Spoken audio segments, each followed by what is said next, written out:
Esse é o Brasil, um país que a gente vê fragilizado. Câmara dos Deputados, Senado Federal, outros órgãos pertencentes ao governo e também o Supremo Tribunal Federal. Mas esse eu coloco um grande ponto de interrogação. Hungria, meu irmão, Brasil tá difícil da gente entender. Tá difícil da gente ver uma pacificação, tá difícil da gente enxergar um futuro nesse país. Porque o grande sistema joga a favor deles. E aí, cara, como é que tá isso? É verdade. O Congresso Nacional é uma bagunça tremenda, a gente não sabe quem manda, né? Um poder que deveria ser constitucionalmente independente e harmônico, mas você não sabe quem está comandando lá. Cada hora é uma coisa. O presidente da Câmara Federal, né, Hugo Mota, vai lá conversar com o presidente da República, daqui a pouco vai lá no STF conversar com os ministros, vem aqui a direita política conversar e no final ele não sabe de nada. Uma bagunça realmente e com certeza está sendo já até humilhado pelo presidente do Senado, que é o Davi Alcolumbre. É uma vergonha. Meu irmão, e aí? Você que é um cara de direita, você que é um cara que batalha pelo Bolsonaro, como é que você tem visto essa fragilidade do Hugo Mota? A fragilidade tem sido muito grande, porque esquerda, direita e centro. Ele não sabe quem escutar. Escuta um lado, escuta o outro, mas não tem aquele equilíbrio de resolver a questão do nosso Brasil, do que está sendo pautado na Câmara.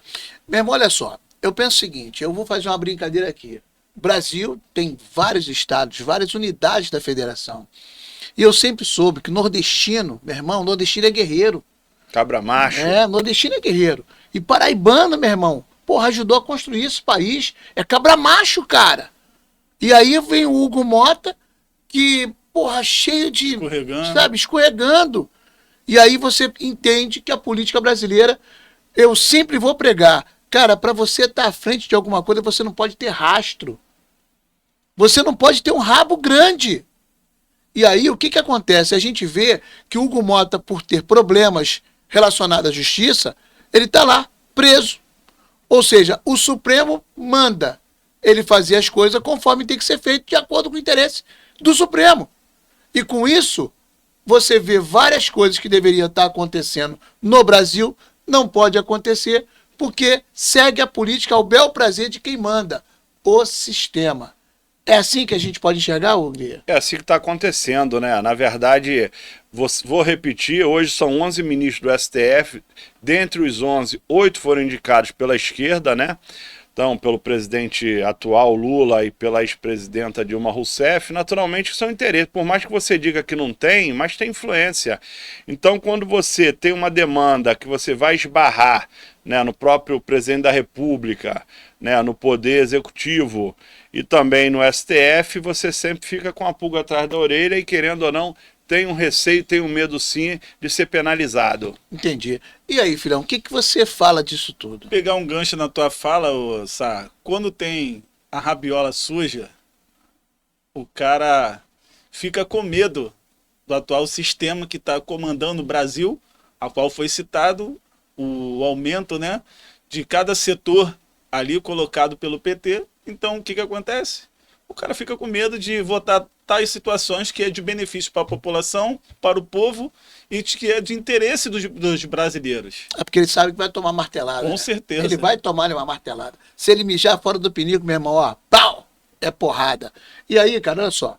Eu tenho aqui uma matéria pra gente passar aqui, onde o Alcolumbre, presidente do Senado, né, que também é uma ratazana política, conhece o ambiente político, saca muito.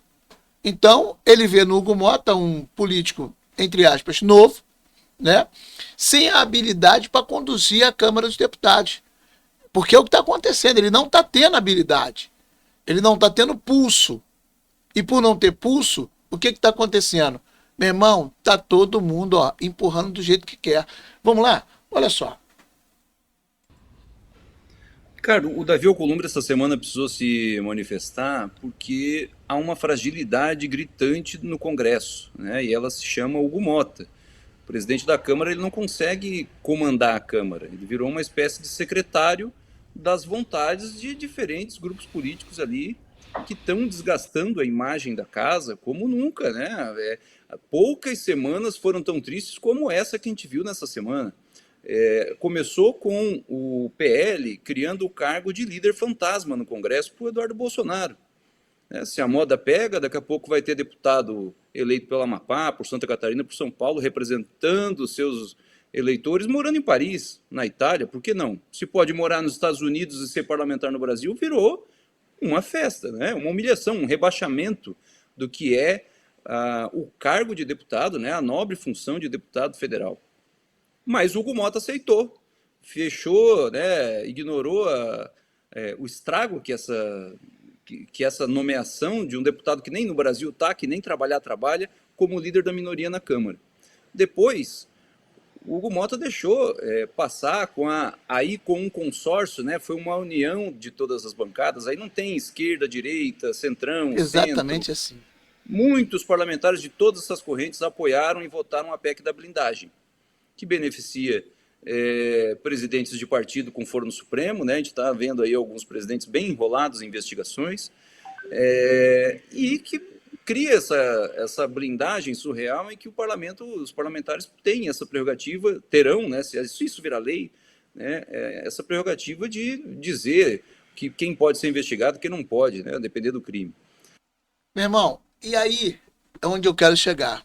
Por que ele permitiu que isso fosse votado? Porque, como você colocou, a rabiola suja. Uhum. Ele, com essa PEC da blindagem, ele esperava, ou espera, que ele também fique blindado, para que ele possa ter um pouco de autonomia sobre aquilo que ele pretende, como líder, como presidente da Câmara dos Deputados. Meu irmão, o Hugo Mota, todas as vezes, era chamado para um jantar, seja onde for, com quem fosse. A ideia que se tinha quando você olhava no semblante do cara é que ele estava sendo jantado. Uhum. Ele não ia jantar. Ele voltava jantado. E no dia seguinte você via ele tomar atitudes completamente diferentes daquilo que se acordava com os outros deputados. E pegando um gancho aqui, possa me corrigir também, não só ele, como eu sei que é complicado falar da família, mas como o pai dele investigado por algumas situações. Como prefeito, né? Isso aí. Fala aí, Hungria. Isso é uma situação muito complicada mesmo, né? Você vê o país hoje, né, na mão de pessoas, né, que estão fazendo o nosso país passar vergonha, né? O povo brasileiro acuado, né? Um Congresso ali com medo do Supremo Tribunal Federal, porque com a caneta de ministro do Supremo, eles tomam uma decisão, né? São 513 deputados hoje. Eles tomam uma decisão por maioria, por exemplo, se for contra o interesse do STF, ele vai lá e anula tudo.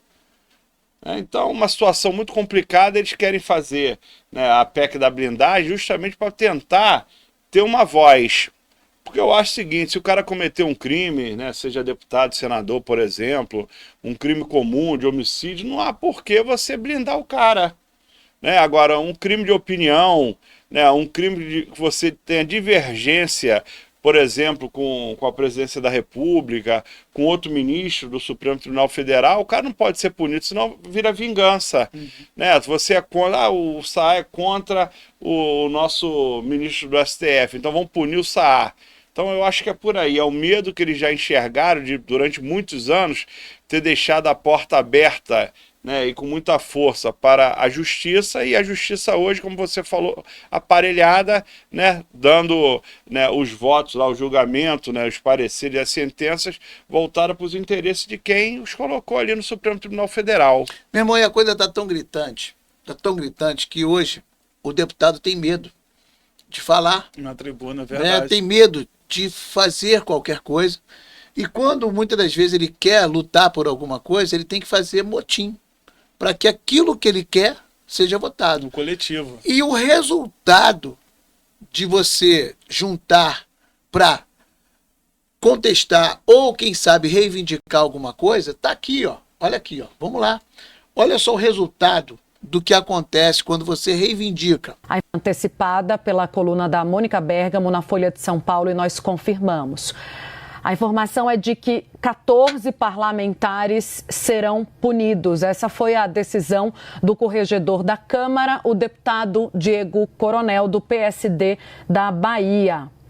Entre as punições, entre aqueles que receberão punição, está o líder do PL, Sóstenes Cavalcante. Também nomes conhecidos como deputado. Nicolas Ferreira, Júlia Zanata, Marcelo Colom, Marcel Van Hatten, Zé Trovão, Bia Kicis e só Carlos liderança, Jordi. cara, de direita. O Marcos Polon vai receber uma punição mais agressiva, maior, de suspensão prevista de 4 meses do mandato. Há também previsão de uma punição maior contra Marcel Van Hatten e Zé Trovão. Os dois estavam ali segurando a cadeira do presidente. Hugo Mota. Isso aí é você engessar o deputado federal, porque daqui a pouco ninguém vai querer participar desses movimentos, mesmo que legítimos, né, com medo de ser punido, porque quem quer tomar uma suspensão, né, seja num trabalho comum, de carteira assinada, seja no servidor público, regime jurídico único, quem quer ser punido, não é verdade? Então isso aí é para engessar, para algemar, né, o parlamentar. Mas eu vou tocar aqui no assunto agora, polêmico. E aí, embora eu torça pelo Bolsonaro, que ele possa ser liberto, que ele possa ter o direito de concorrer às eleições presidenciais, porque é assim que eu enxergo. A pacificação do Brasil, ela só vai ser possível com uma anistia geral, ampla e restrita. Porque vai ser dessa forma que quem precisa, ou quem merece, ou quem tem que julgar é o povo. O poder emana do povo. Então, é o povo que tem que julgar se o Bolsonaro tem ou não que continuar na vida pública e na vida política. Sim. Então, assim, eu torço até por ele, mas o Bolsonaro cometeu muitos erros também enquanto estava presidente. Porque aquele guru, né, daquele time que as pessoas costumam chamar de bolsonarista, meu irmão, era o Olavo de Carvalho. E vocês, falecido, né, vocês devem saber quem é. Então, o Olavo de Carvalho, ele dá alguns ensinamentos, o qual o Bolsonaro não colocou em prática. E teve a faca e o queijo na mão para poder fazer, né, coisa que hoje, né, o atual presidente faz, da forma dele, com voltada. Maestria. O Lula faz com maestria. E não é à toa que ele está no 3º mandato de presidente do Brasil e está se encaminhando, né, para o 4º. Exatamente. Porque quem hoje, o Tarcísio de Freitas, governador de São Paulo, né, hoje ele não tem ainda, né, a indicação do Bolsonaro. Né, o próprio Eduardo Bolsonaro, que é filho, né, do ex-presidente, ele ainda sonha também de representar a direita e ser candidato. Mas como é que ele vai conseguir, né, toda a esquerda contrária, logicamente, e você tendo todo o aparato, né, do judiciário, né, brasileiro, principalmente da Alta Corte, a Suprema Corte do Brasil, STF, né, totalmente contrário, todos os passos que ele der, automaticamente eles vão colocar ali um obstáculo. Isso aí é certo, todo mundo está vendo isso. A esquerda trabalha com maestria. Infelizmente, eles estão ali preparados para isso. Você vê, quando eles começam a trabalhar a PEC, melhor, a PEC não, a PL da anistia, né, que passa lá em regime de urgência, eles foram muito espertos. Né? O Hugo Mota, ele foi a serviço de quem estava no sistema mandando. Sim. Primeiro ele passa a blindagem, depois ele joga a anistia, e aí depois da anistia ele chama o Paulinho da Força, que tem também a rabiola suja. Rabiola suja demais. Que tem a rabiola suja, que vai fazer o que o Supremo quer. Sim. E o que o Supremo quer, juntamente com o sistema, é a dosimetria da pena. Talvez ele consiga ou trabalhe para anistiar alguns que estão presos. E quando a direita começar a trabalhar exigindo que o Bolsonaro esteja junto, eles conseguem botar no tabuleiro de xadrez que só não promoveram a anistia porque eles exigiram que o Bolsonaro estivesse junto. Eles estão dando uma sinuca de bico na direita. É uma sinuca de bico, meu irmão. E aí eu volto a dizer, a esquerda, o Lula e o Supremo trabalham com maestria esse jogo político. O sistema não quer o Bolsonaro. O sistema não quer a família Bolsonaro. E eles vão penalizar todos da família Bolsonaro. Eles vão impedir que todos consigam avançar. Desculpa. Perdão, e também eles querem afunilar não só a família Bolsonaro, querem afunilar a direita no Brasil. Exatamente. Eles querem calar a voz dos brasileiros, dos patriotas, dos conservadores. Eles querem voltar com o teatro das tesouras. É assim que eu vejo. Mas antes de vocês comentarem, eu queria mostrar para vocês o seguinte. O Olavo de Carvalho já explicava isso lá atrás. E que o Bolsonaro não colocou em prática. O que hoje a esquerda faz com maestria. Vamos lá? Olha só. Mídia, no sistema judiciário, nas próprias forças.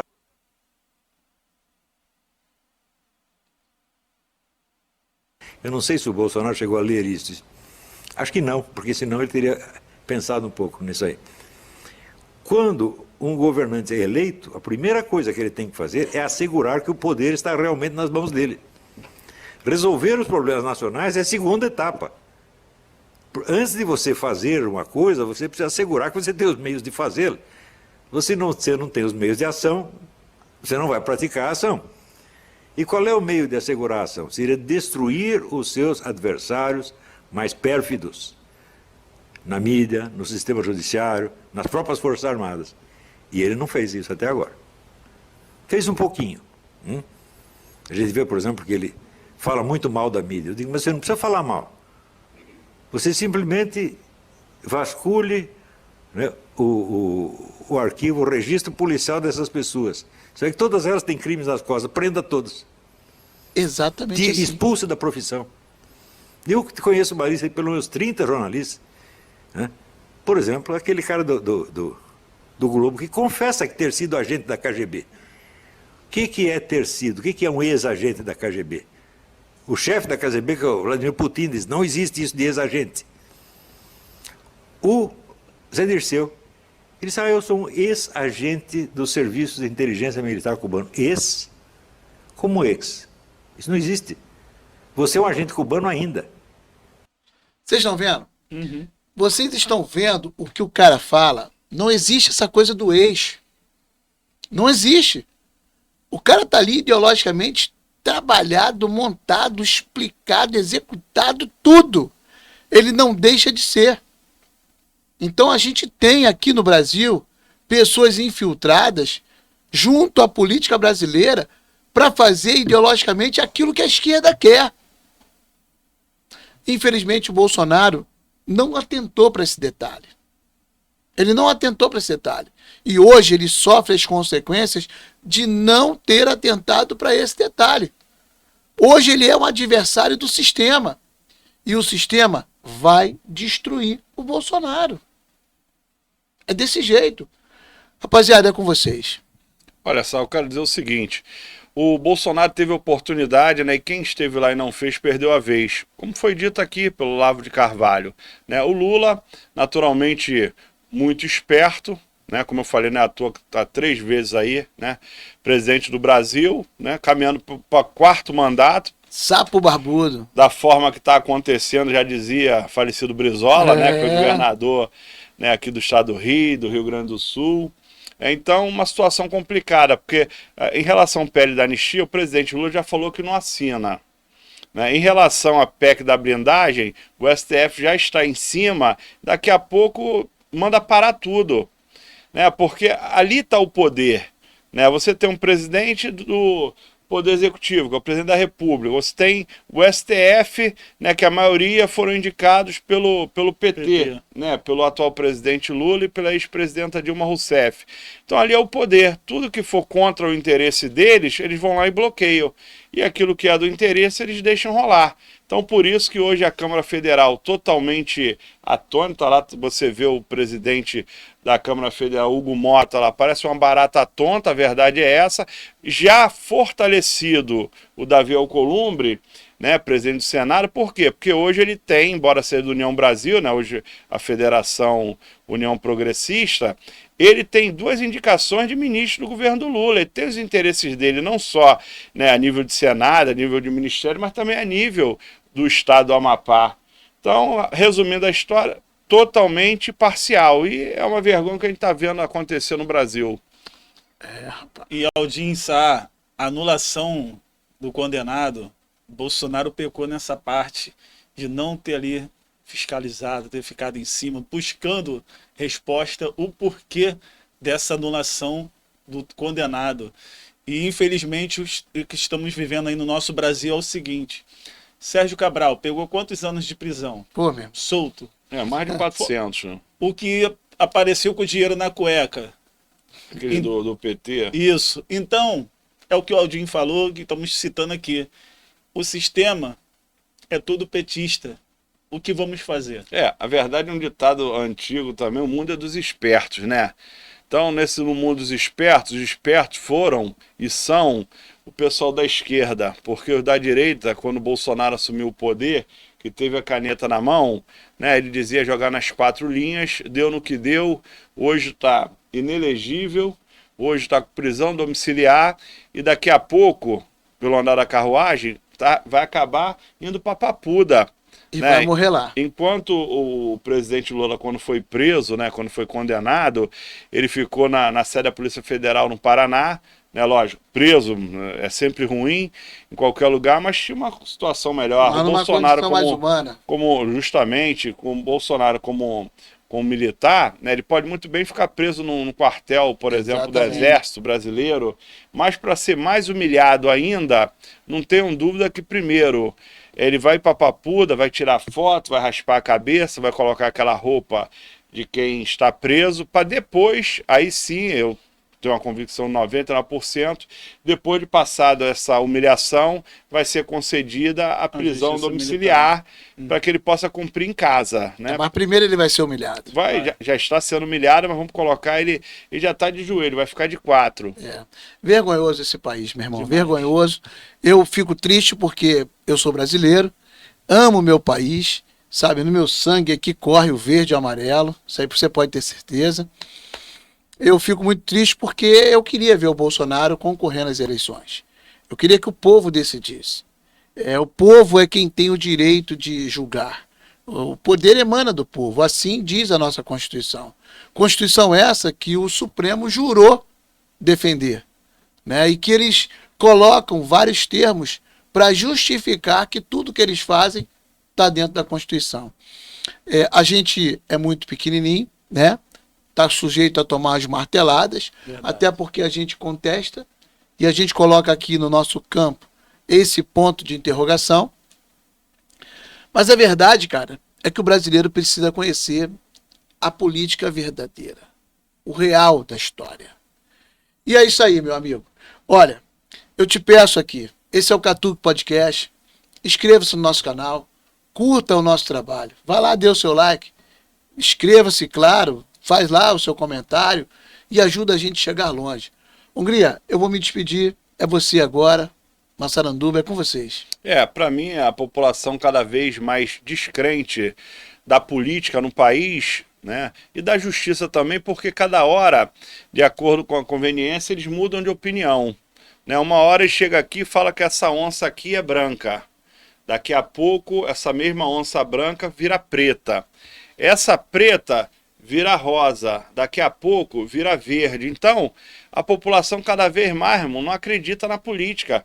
Você vê, o cara fala uma coisa hoje, chega amanhã ele fala outra, né? Como é que vai ser? Então, é uma tristeza que eu tenho também em relação à política brasileira, é isso. Né? Vai de acordo com o vento. Uma hora está aqui, outra hora está ali, né? A esquerda é vermelha, a direita é verde, mas daqui a pouco as coisas mudam de novo, né? E é aquilo que a gente fala também, né? O chicote muda de mão.